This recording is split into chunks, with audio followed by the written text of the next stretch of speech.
আপনি তার কাছে কতটা গুরুত্বপূর্ণ, আদৌ গুরুত্বপূর্ণ কি না, সেটা কিভাবে বুঝবেন?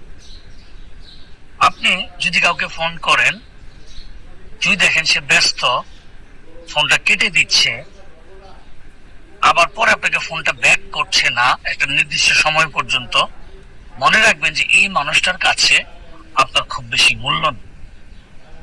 আপনি কার সাথে দেখা করতে চাচ্ছেন, সে সময় পাচ্ছে না, ব্যস্ততা দেখাচ্ছে, বা সে আসলেই ব্যস্ত, মনে রাখবেন সেই মানুষটার কাছে আপনার মূল্য নেই।